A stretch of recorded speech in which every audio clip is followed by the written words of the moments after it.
Monera जगत के बारे में हम पढ़ रहे थे।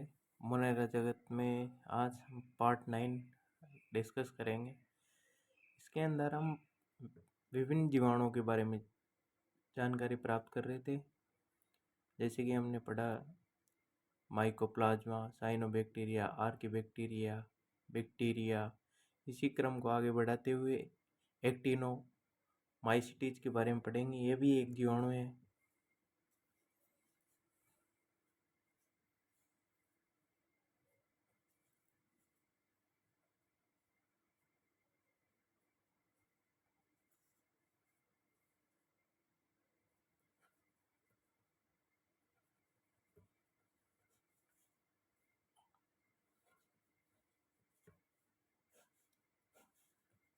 एक्टिनोमाइसीटीज ये तंतुमय जीवाणु है।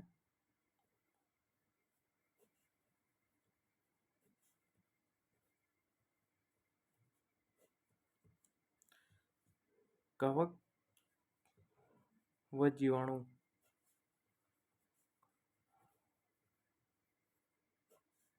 के मध्य की कड़ी है।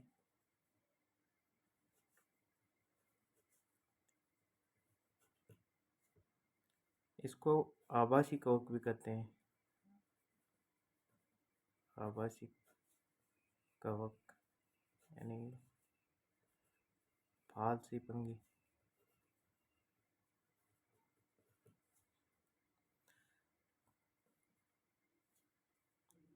अगला जो आता है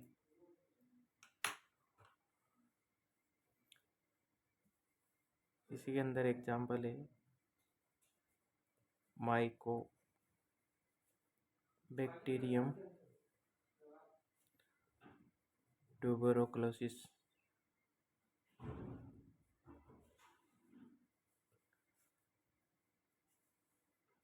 जो टीबी का जीवाणु है।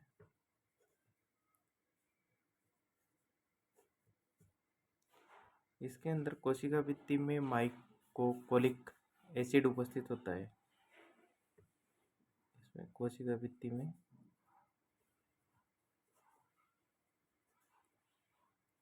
माइकोलिक एसिड उपस्थित होता है। ये एक प्रकार का यानी ग्राम पॉजिटिव जीवाणु है। ग्राम पॉजिटिव जीवाणु।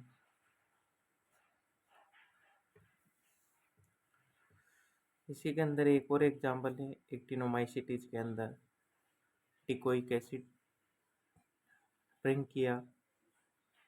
इसके अंदर टिकोइक एसिड उपस्थित होता है। टिकोइक एसिड उपस्थित।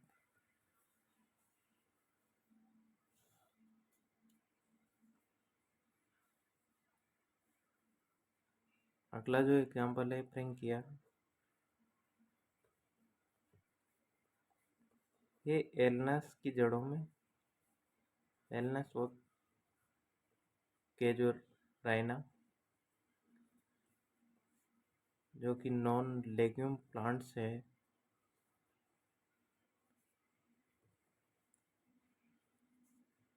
में सहजीवी के रूप में यानी कि सिम्बायोंट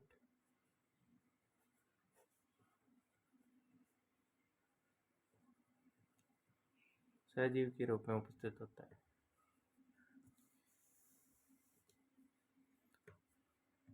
अगला जो जीवाणु है यानी कि स्ट्रेप्टोमाइसीस वंश के हैं।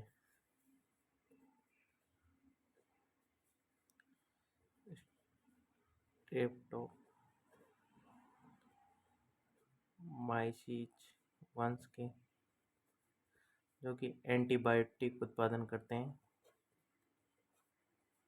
एंटीबायोटिक उत्पादन में सहायक है।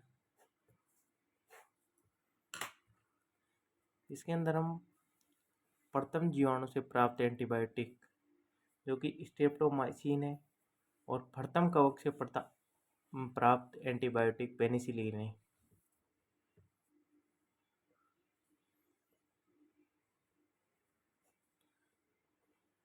प्रथम जीवाणु से प्राप्त एंटीबायोटिक,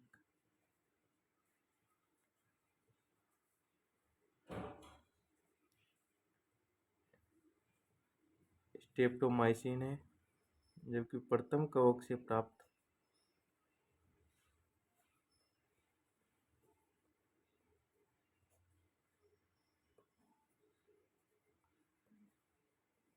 एंटीबायोटिक पेनिसिलिन है।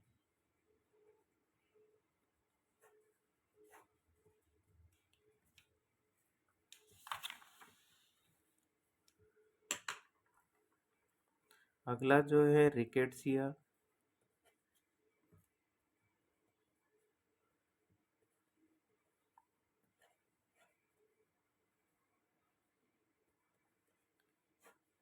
इसको भी मोनेरा के अंदर शामिल किया गया है, मोनेरा में शामिल।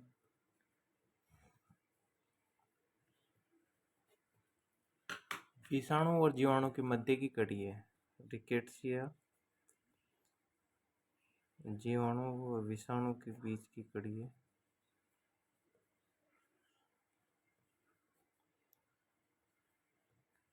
मध्य कड़ी। रिकेट्सिया से रॉकी माउंटेन फ्योर होता है।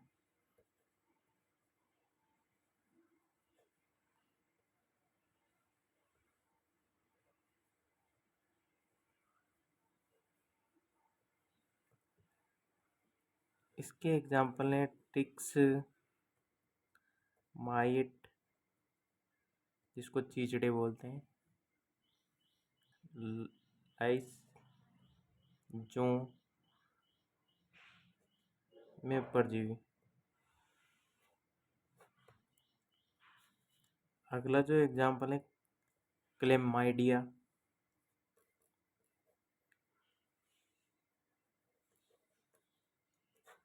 इसको भी मोनेरा में शामिल किया गया है।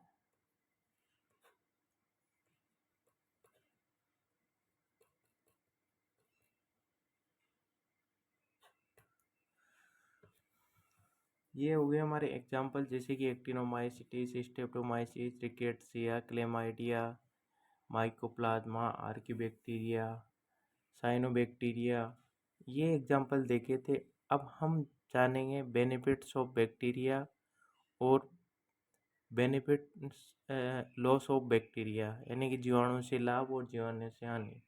पहले हम जानेंगे जीवाणु से क्या क्या हानि हो सकती है।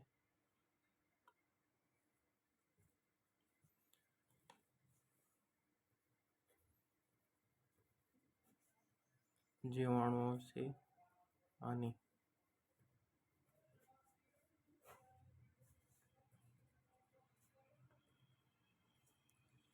जैसे कि पहले पादप में ये रोग उत्पन्न करता है। सिट्रस कैंकर में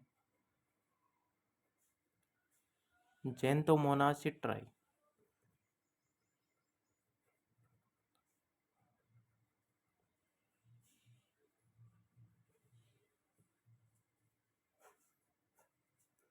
कैंकर में ज़ैंथोमोनास सिट्राई रोग उत्पन्न करता है। लिप ब्लाइट इन राइस में चावल के पर्ण में अंगमारी रोग,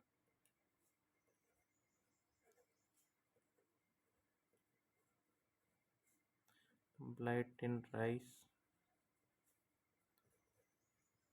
ज़ैंथोमोनास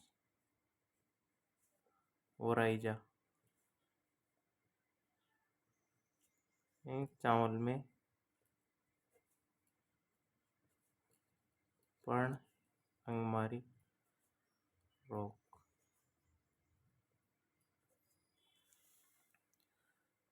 दूसरा जो सबसे बड़ी हानि है बायोलॉजिकल वेपन्स, यानी कि जैविक हथियार में।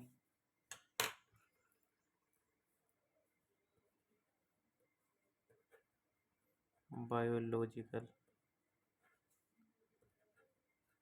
वेपन्स यानी कि जैविक हथियार में।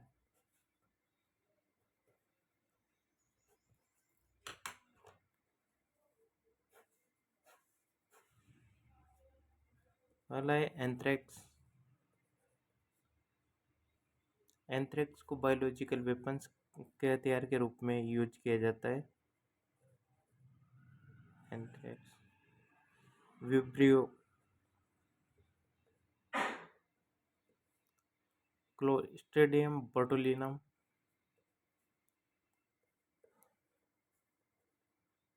डियम बोटुलिनम,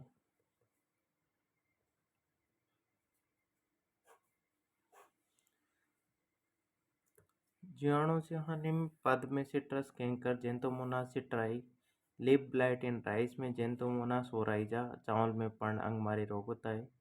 जबकि इनको बायोलॉजिकल वेपन्स, जैविक हथियार के रूप में भी यूज किया जाता है।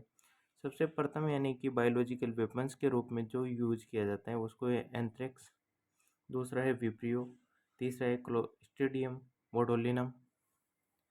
इसी के साथ हमारे जीवाणु से हानि खत्म होती है।